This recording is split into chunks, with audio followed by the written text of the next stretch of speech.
नमस्कार दोस्तों, मैं Dharmraj Meena, assistant professor government PG college Pratapgarh. हाँ तो मित्रों, इससे पूर्व की वीडियो में हम भारत छोड़ो आंदोलन पर चर्चा कर रहे थे। उसके कारणों पर हमने एक नज़र डाली थी। तो उसके जो मुख्य कारण थे तो ये था कि भारतीय जो जनमत था, जनता थी और नेता थे, इन सब का जो विश्वास था वो अंग्रेज़ी सरकार में कम हो चुका था।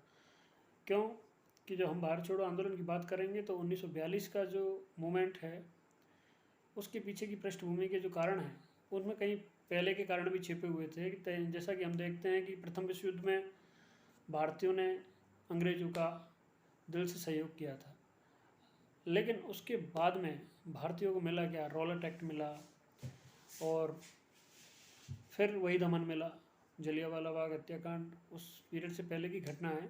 लेकिन रॉलेट एक्ट 1919 में आया और उस तरीके से उत्तरदायी शासन की जो मांग की गई थी उसका भी कहीं वो व्यवस्थित ढंग भारतीयों को संतुष्ट नहीं कर पाया। मतलब एक तरीके से जो व्यवस्था मिलनी थी वो भारतीयों को नहीं मिल पाई।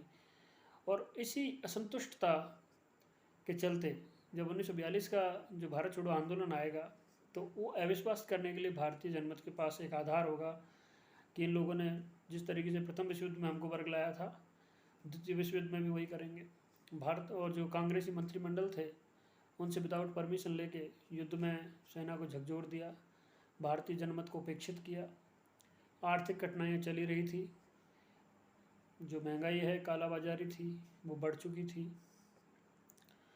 और एक भारतीयों को जो ब्रिटिश हुकूमत की जो सेना है उसकी भी क्षमता पे अविश्वास होने लगा था, क्योंकि वो जो दक्षिण पूर्वी एशिया है जहाँ से सिंगापुर, जापान, मलाया और इधर से जब जापान बढ़ रहा है तो वहाँ पर ये जो ब्रिटिश एम्पायर की जो सेना है ये डिफीट खा रही थी, हार रही थी। तो डेफिनेटली इंडियंस को ऐसा लगा, स्वयं महात्मा गांधी ने ये कहा कि भारत को भारतीयों के लिए छोड़ दीजिए, जापानियों के लिए तो मत छोड़ो, कम से कम जापानी आक्रमण का भय सता रहा था। इसी प्रकार से जो एक कारणों की पृष्ठभूमि में एक हम क्रिप्स मिशन की असफलता को भी 1942 में काउंट करते हैं। क्रिप्स मिशन आया था तो क्रिप्स मिशन में ऐसे प्रावधान थे कि वो सारे प्रावधान युद्धोत्तर थे कि युद्ध के बाद में, तो उससे पहले कुछ नहीं था। तो डेफिनेटली जो महात्मा गांधी ने वो एक स्टेटमेंट दिया था कि ये एक जो दिवालिया हो रहे बैंक का एक पोस्ट डेटेड चेक है, जो बैंक जिसका बैंक का दिवाला निकल चुका है और वो उत्तर दिनांक के चेक दे, मतलब बाद की पीछे का डेट का, तब तो वो बैंक ही ना रहे, उस टाइम पे उस चेक का कोई उपयोगिता नहीं होगी। इस तरीके का स्टेटमेंट महात्मा गांधी जी का आया था। और इसी आधार को देखते हुए उन्होंने लगा कि इस समय अपने आप को शांत रखना, भारतीय जनमत को शांत रखना, भारतीय जनमत के साथ अन्याय होगा। कहीं ना कहीं से हमको इस समय अंग्रेज़ों से अपनी मांग मनवानी चाहिए, मांग करनी चाहिए, चाहे इस पर युद्ध का कोई भी प्रभाव पड़े। प्रथम विश्व युद्ध में महात्मा गांधी जी अंग्रेज़ों के समर्थक थे, उन्होंने दिल से सहयोग दिया। इस चीज़ के लिए हमने देखा कि एक एम्बुलेंस, इंडियन एम्बुलेंस कोर भी बनाई, उससे सेवा भी की। लेकिन इस द्वितीय विश्व युद्ध में यहाँ पर कांग्रेस का दृष्टिकोण दूसरा है। यहाँ पर वो ये परवाह नहीं कर रहे हैं कि अंग्रेज़ों के लिए द्वितीय विश्व युद्ध चल रहा है, संकट की घड़ी है, ऐसा कुछ नहीं सोच रहे हैं। वो अब इस वक्त ये सोच रहे हैं कि जो भारतीय हैं उनके साथ अन्याय ना हो, कुछ भी हो, ये भारत को छोड़ें अंग्रेज। तो जो वर्धा प्रस्ताव था 14 जुलाई 1942 को वर्धा की जो कमेटी में बैठक हुई थी, तो वहाँ भी भारतीय जनमानस था वो ये उम्मीद लगाए हुए था कि कोई बड़े आंदोलन की तैयारी है, कांग्रेस के द्वारा बड़ा आंदोलन किया जाएगा, लेकिन वहाँ पर इस प्रकार की कोई घोषणा नहीं की गई। तो आगे जाके जो बम्बई अधिवेशन होता है, बम्बई में मीटिंग होती है कांग्रेस महासमिति की, तो 7 अगस्त को, और वहाँ पर 8 अगस्त को ये डिसाइड होता है कि ये भारत छोड़ो आंदोलन चालू किया जाएगा। तो 9 अगस्त को इन लोगों को गिरफ्तार कर लिया जाता है। तो देखें तो शीर्ष नेतृत्व था वो शुरू से ही गिरफ्तार कर लिया गया था। तो शीर्ष नेतृत्व की गिरफ्तारी के बाद ये जो आंदोलन था ये स्वतः स्फूर्त किस प्रकार हुआ, ये ही इसकी सबसे बड़ी उपयोगिता है कि इस आंदोलन ने अपने आप को स्वयं को संचालित किया। हालांकि अहिंसक तरीकों से चलने वाला आंदोलन था। महात्मा गांधी जी का जो सूत्र था वो अहिंसा से जुड़ा हुआ था, हमको आंदोलन करना है, अहिंसक करना है। लेकिन चूँकि शीर्ष नेतृत्व तो जेल के अंदर जा चुका था, महात्मा गांधी जी खुद गिरफ्तार हो चुके थे और बहुत सारे बड़े लीडर्स थे वो भी गिरफ्तार हो चुके थे, तो जो नेतृत्व था वो युवा लोगों के हाथों में आ गया। तो डेफिनेटली हिंसा हुई और हिंसा हुई, लेकिन ये आंदोलन उस असहयोग आंदोलन की तरह कि अपने आप स्थगित हो जाए, ऐसे प्रावधानों के लिए इसमें जगह नहीं थी कि हिंसा हुई और ये आंदोलन रुक जाए। इसको रोकना नहीं था। क्यों? क्योंकि करना था या मरना था, करो या मरो।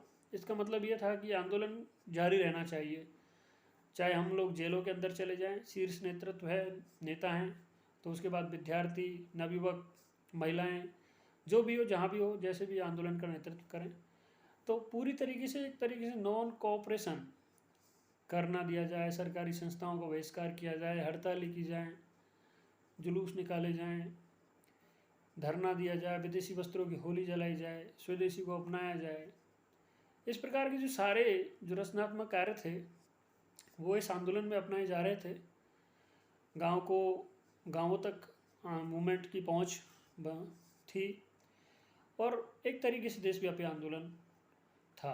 तो अब यहाँ पर हमको ये देखना था कि जो दूसरे, ये कांग्रेस की नीति थी और कांग्रेस ही इस आंदोलन को लीड कर रही थी, तो हमें यहाँ थोड़ा सा ये देख लेना आवश्यक है कि जो दूसरे दल थे, जैसे कि मुस्लिम लीग है, साम्यवादी पार्टी है, उस समय अस्तित्व में आ चुकी हैं, और दलित वर्ग के नेता अंबेडकर हैं, तो इन लोगों का जो विचार था वो किस प्रकार का था। तो मुस्लिम लीग के बारे में मैं कहना चाहूँगा कि मुस्लिम लीग ने इस समय को, क्योंकि कांग्रेस मंत्रिमंडल ने जब इस्तीफा दे दिया तो उन्होंने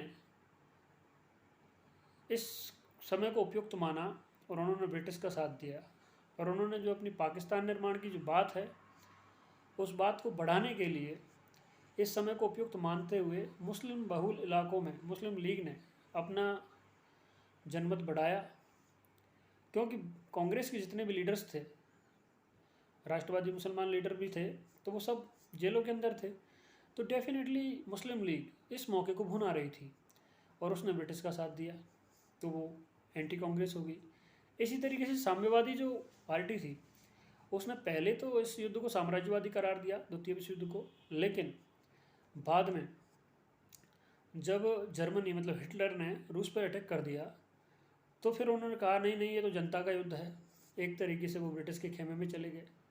तो बहुत शर्मनाक बात है कि आप कुछ देर पहले तो कह रहे थे कि ये साम्राज्यवादी युद्ध है और अचानक ही आप एक दूसरे दृष्टिकोण पर आ गए। जर्मनी ने जो रूस पर, क्योंकि रूस एक साम्यवादी देश है, तो साम्यवादी पार्टी के लोगों ने इस तरीके से अपना खेमा बदला और आगे जाके इन साम्यवादी लोगों ने मुस्लिम लीग और इनके साथ मिलकर दूसरे ऐसे प्रांतों में सरकारें बना ली, लगभग 5 प्रांतों में, और ब्रिटिश को सपोर्ट किया।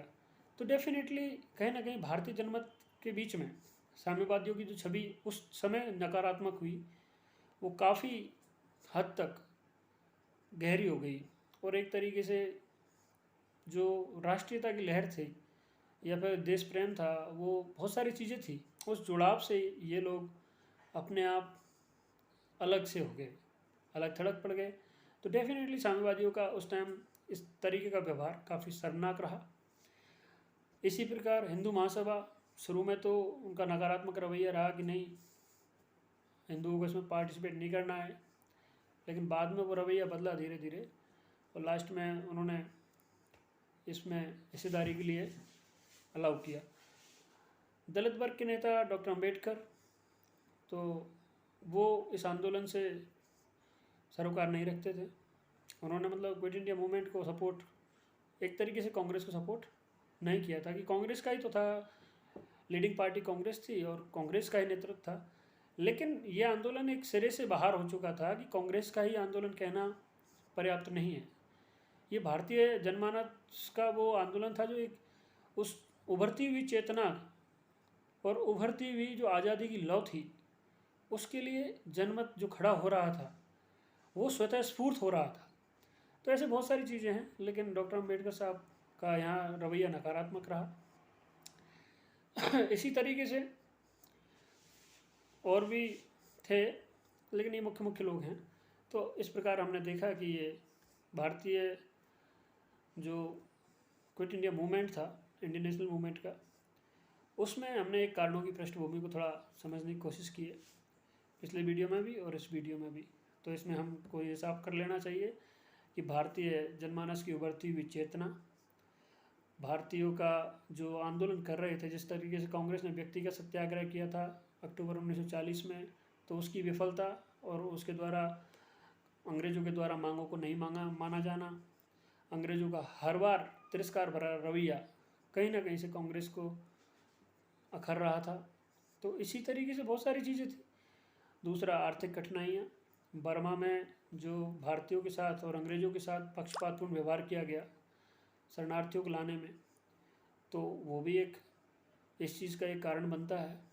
और इसी तरीके से भारतीय नेताओं का एक तरीके से इंडियन कांग्रेस के जो लीडर्स थे, वो अब अंग्रेज़ों के साथ उस विश्वास में नहीं खड़े थे, उनको विश्वास की कमी लग रही थी। और एक ब्रिटिश हुकूमत की जो सबसे बड़ी चीज़ थी, जो ब्रिटिश सेना है, उस पर सेना पर से विश्वास उठ जाना, क्योंकि वो भारत की रक्षा कर पाएगी या नहीं कर पाएगी। तो क्विट इंडिया मूवमेंट का एक ये भी कारण था। दूसरा, क्रिप्स मिशन की असफलता। क्रिप्स भारतीय और भारतीय कांग्रेस और किसी भी भारतीय पार्टी को संतुष्ट नहीं कर पाए। मुस्लिम लीग अपने पाकिस्तान और सांप्रदायिक समस्या को लेकर बनी रही, तो वो भी, उसने भी क्रिप्स मिशन का बहिष्कार किया। कांग्रेस ने एक अखंड भारत का जो सपना देख रही थी, तो उसमें कहीं ना कहीं से क्रिप्स मिशन में कुछ खंड खंड होने की जो वो आ रही थी, उसको सूंघ लिया था। तो कहीं ना कहीं से उन्होंने भी इसको रिजेक्ट कर दिया। तो बहुत सारी चीज़ें थी। संविधान निर्मात्री सभा का ऑप्शन भी ऐसा ही था। और दूसरा, क्रिप्स मिशन को लेके दलित समुदाय, अल्पसंख्यक दूसरे समुदाय, उनका भी एक रवैया अलग रहा और ले दे के सब लोगों ने मिलकर क्रिप्स मिशन का बहिष्कार कर दिया। तो क्रिप्स मिशन की असफलता, ब्रिटिश सेना की नाकामी और आर्थिक कठिनाइयाँ, भारतीय जनमानस या की जो राजनीतिक चेतना है उसका उभार, इस प्रकार के ये जो कारण हैं जो अब तक हमने डिस्कस किए हैं, ये इंडियन नेशनल मूवमेंट, जो भारत छोड़ो आंदोलन, जो क्विट इंडिया मूवमेंट कहा जाता है, उसके कारणों की एक पृष्ठभूमि हमने अभी डिस्कस की। तो मित्रों, ये मुख्य मुख्य कारण हैं, बाकी बहुत सारे कारण हो सकते हैं। तो मैं सोचता हूँ कि आप लोग इसे संतुष्ट हुए होंगे। तो थैंक्स फॉर वॉचिंग। देखते रहिए, लाइक कीजिए, सब्सक्राइब कीजिए और शेयर कीजिए और मेरे साथ बने रहिए। Thanks for watching.